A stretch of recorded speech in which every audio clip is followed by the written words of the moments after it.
sur ce que bon nombre d'analystes justement qualifient de campagne de désinformation contre les paramilitaires russes et bien sûr Afrique Média d'ailleurs qui a été plusieurs fois indexé par certains médias occidentaux, avant de revenir également sur les relations entre le Mali, la RCA, la France et aussi la Russie. Surtout avec cette dernière sortie, on a vu du président centrafricain Faustin Archange Touadéra qui est revenu sur les relations qui lient bien sûr son pays avec la Russie. Il n'a pas mâché ses mots, il a bien sûr affirmé que la Russie était d'un très grand soutien pour son pays et grâce à la Russie, le pays est arrivé justement à récupérer un bon nombre de du moins une bonne partie de son territoire. Alors Charlie Kenya, je recommence avec vous ce tour. Plusieurs articles, tout à l'heure on verra peut-être avec le concours de la réalisation, on pourra revenir sur un certain nombre justement de programmes et d'articles qui ont traité de cette information. On rappelle, puisqu'on parle de désinformation ou alors de propagande, il faut dire que seulement pour les 2 dernières semaines, on compte pas moins de 20 à 25 articles et programmes qui se sont attelés seulement sur les paramilitaires russes du côté de Mali, mais aussi du côté de la République centrafricaine. Alors, des articles et programmes qui se multiplient pour remettre en question donc l'arrivée ou encore la présence de la Russie du côté de la République centrafricaine ou encore au Mali. Alors, à votre avis, pourquoi? Qu'est-ce qui explique cet acharnement?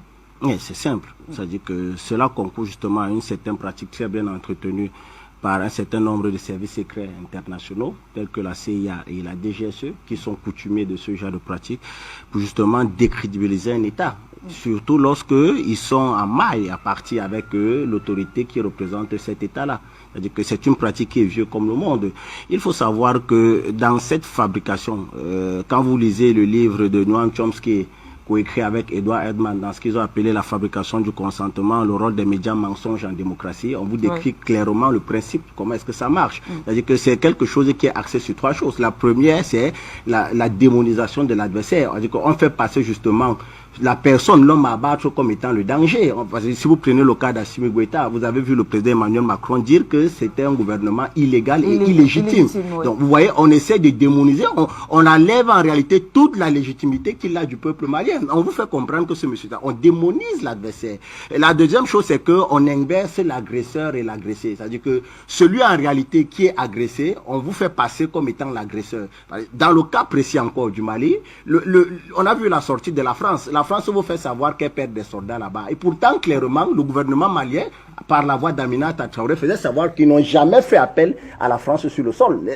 C'est une décision unilatérale de la France d'intervenir au Mali. Le peuple malien n'a jamais demandé l'arrivée de la France sur son sol. Donc, on inverse le rapport agresseur et agressé. Ceux qui sont agressés, on les fait passer pour les agresseurs parce qu'en réalité, le peuple malien est agressé sur son sol. L'armée française au Mali est une armée d'occupation, ça il faut le dire. Mais on vous fait savoir que non, nous sommes venus là dans le cadre de vous aider, on perd les hommes là-bas chaque jour. Mais qu'est-ce qu'il y a à dire alors des exactions que vous commettez là-bas? D'ailleurs, j'y reviendrai.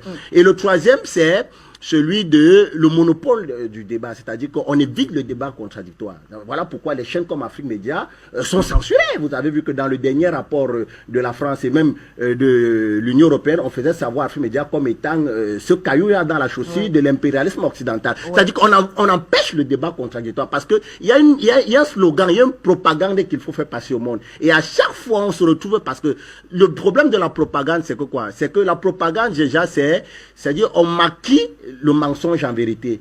Or, le débat contradictoire, puisque c'est une vérité que vous venez faire aux yeux du monde, vous n'avez pas besoin de trop forcer. C'est-à-dire que ça devient comme une évidence. Et justement, il faut empêcher dans cette évidence de paraître aux yeux du monde. Donc, il faut comprendre, comme je le disais tantôt, que c'est un chemin vieux comme le monde, mais qui traduit en suffit quelque chose. C'est la peur. La peur de la France. Alors pourquoi est-ce que la France aurait peur? Mais c'est tout simplement parce que aujourd'hui, ce qui nous a été vendu par le passé, par ces médias mainstream, n'est pas la réalité sur le terrain. On nous a taxé, ou alors on a taxé les forces paramilitaires, à savoir la force COA Security, parce que justement, on aime bien nous amener dans le jargon de Wagner, des mercenaires, Wagner, tout. Non, c'est COA Security. Donc, aujourd'hui, on nous a fait savoir que c'était une société qui était reconnue dans le monde à travers un certain nombre d'exactions. Ils ont eu à commettre un certain nombre de délits un peu partout. On nous a parlé du Venezuela, de la Syrie, mais bon, j'aimerais dire, mais est-ce que la France, est-ce qu'elle-même, elle est sérieuse envers elle-même? Prenons un peu le cas des exactions. Ouais. Est-ce que vous vous rappelez de ce qui s'est passé en République centrafricaine avec la force Sangaris? Ils ont été accusés de viols sur mineurs et d'un certain nombre de viols sur mineurs, de viols sur femmes centrafricaines. Vous avez entendu, le rapport d'enquête avait conclu quoi? Un non-lieu. La force Sangaris, non-lieu. L'armée française du côté du Mali a eu à tirer sur un convoi lors d'un mariage. Un blessé, une dizaine de blessés graves. Jusqu'aujourd'hui, il n'a jamais eu enquête. L'armée française a eu à tirer sur le domicile du deuxième commandant en chef de la garde républicaine, quand, du vivant du président Idriss Déby. Bilan, 3 morts, côté tchadien, avec quelques blessés. On nous a parlé d'un acte involontaire. Je pense que c'était le 12 juin 2019. L'armée française également à Bamako tuait encore un père de 43 ans et ses 2 fils de 12 et 24 ans. Le rapport d'enquête a parlé d'un acte involontaire. Je peux vous citer comme ça des exemples en point fini. Alors même du côté de ceux dont on aime qualifier comme étant la première démocratie au monde, le pays des droits de l'homme, les États-Unis. Est-ce que vous savez que pendant la guerre en Afghanistan, l'armée américaine avait constitué des escadrons de la mort, je parle bien des escadrons de la mort, qui avaient pour but de tuer des civils afghans, de mutiler les corps et de les maquiller en trophée de guerre.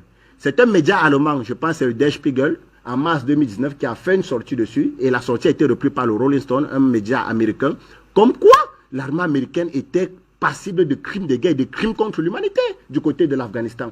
Et c'est justement sur ça que venait enquêter la procureure Bensouda. Mais vous avez vu qu'elle était interdite de ce jour aux États-Unis. D'ailleurs, on l'a affichée comme personne non grata du côté des États-Unis. Voilà donc ça la réalité. Voilà donc les gens qui veulent traiter les autres des mercenaires. Voilà donc ce qu'ils font.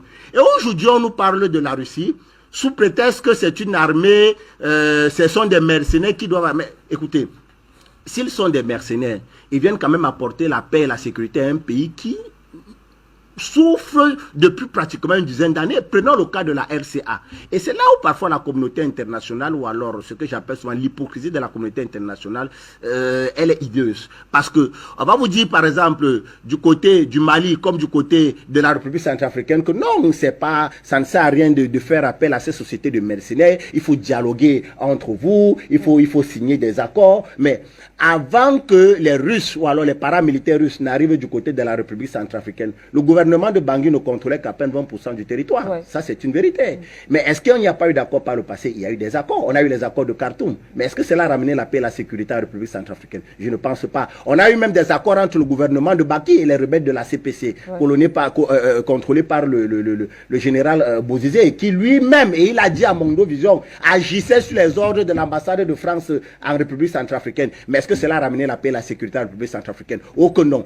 Par contre, depuis l'arrivée des Russes, alors je vous parle, le gouvernement de Bangui contrôle environ 90% du territoire centrafricain. Ce sont des faits. Donc aujourd'hui, on ne peut pas laisser les faits pour continuer à parler des trucs qui n'ont pas de sens. Quand on sort de la République centrafricaine, allons du côté du Mali. Au Mali, vous avez l'armée française qui y est depuis pratiquement 2013 avec la force Barkhane. On est à pratiquement combien d'années? 8 ans.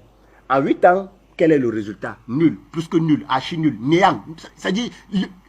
C'est le sombre. Pourquoi? Parce que depuis l'arrivée de la France au Mali, les rebelles n'ont fait que prendre une partie. C'est-à-dire chaque jour, ils ne font qu'émietter le territoire malien. C'est-à-dire aujourd'hui, pratiquement tout le nord du Mali, depuis Kidal d'ailleurs, qui est administré par la France. C'est-à-dire que voilà un pays qui vient administrer un territoire africain sur le sol africain. Depuis Kidal à montagne, Tombouctou et autres, ce sont les rebelles. C'est les gars, c'est la CMA, la coordination des mouvements de l'Azawad. Pourtant, la France y est depuis 2013. Et Manuela Sike, tenez-vous tranquille, la France y est depuis 2013. L'engagement français de ce côté-là, pour ceux qui ne le savent pas, je pense que c'était le 25 octobre 2019, lorsque la commission parlementaire, précisément la commission de défense, en interrogeant le général Lecointre justement sur le coût de l'engagement militaire français et de ses alliés au Mali et dans la bande sahélo-sahélienne, faisait savoir que cela était un coût de 911 millions d'euros. 911 millions d'euros. Je le dis et je vais prendre des exemples pour que vous compreniez la duplicité de la France dans ce qui se passe au Mali. Or, la France, dans le même schéma, parce que la France également a été engagée en Afghanistan et au Mali, l'engagement de la France en Afghanistan, selon le ministère des Armées françaises, aurait coûté 493 millions d'euros. Entre la France et l'Afghanistan, vous voyez bien l'espace, la distance. Oui. Et les experts ont justifié le coût de 493 millions d'euros du fait de la distance qui sépare la France et l'Afghanistan et du fait que la France n'avait pas de base justement de soutien pour permettre un meilleur soutien logistique entre la France et Kaboul. Donc voilà pourquoi le coût était allé jusqu'à 493 millions d'euros. L'engagement même de la France au Mali, pardon, en Libye, parce que la France également était engagée en Libye, l'engagement de la France en Libye était estimé à un coût de pratiquement 354 millions d'euros. Vous voyez un peu. Mais par contre, l'engagement de cette même France au Mali, qui n'est pas si loin, contrairement à l'Afghanistan, pour la première année, c'est-à-dire en 2013, selon le chiffre du ministère des Armées françaises, était au-dessus de 600 millions d'euros. C'est-à-dire que, voyez vous-même cette mascarade. Donc, en 2013, on était à 600 millions d'euros. En 2019, on était à 911 millions d'euros. C'est-à-dire que si vous faites un ratio, vous voyez que l'engagement français au Mali, depuis qu'elle y est, on est dans une moyenne de pratiquement 750 millions d'euros. Donc, vous voyez aujourd'hui, lorsqu'on essaie de calculer, on approxime pratiquement les 600 milliards de francs CFA. Donc, en 8 années, la France a pris au gouvernement malien, parce que l'engagement de la France et de ses alliés au Mali est une dette pour le peuple malien. Donc, en pratiquement 8 ans, la France a pris à l'État malien 600 milliards de francs CFA par an, multiplié par 8, ça fait pratiquement 4800 milliards de francs CFA pour un résultat nul. C'est ça la réalité. De l'autre côté, vous avez une armée, alors les paramilitaires russes, qui arrivent au Mali avec un plan d'action clair, ça il faut le dire. Parce que la Russie, ou alors les paramilitaires russes arrivent au Mali avec un plan selon lequel ils disent au gouvernement malien qu'ils sont capables de reconquérir la totalité du territoire malien en 26 semaines. J'insiste bien. 26 semaines, voilà ce que les paramilitaires russes proposent. Pour un coût annuel de 72 milliards de francs CFA. Ça, c'est l'agence Reuters qui nous fait savoir ces chiffres-là. Entre 72 milliards de francs CFA et les 600 milliards de francs CFA que la France prenait chaque jour à l'État malien, Manuel Assike, vous-même pouvez... vous pouvez faire le reçu et comprendre qu'en réalité, la France ne pouvait qu'entretenir le terrorisme dans le nord du Mali. Voilà pourquoi donc l'arrivée de ce partenaire stratégique à la Russie est une menace pour les intérêts français en Russie et également est une menace pour la géopolitique africaine parce que cela vient redessiner la carte à travers les deux pôles qui sont en train de se construire. Un en Afrique centrale avec la République centrafricaine et le Cameroun. Le second du côté de l'Afrique de l'Ouest avec le Mali qui risque d'embraser la sous-région et bien sûr menacer ou alors évincer, éjecter la France définitivement du continent africain.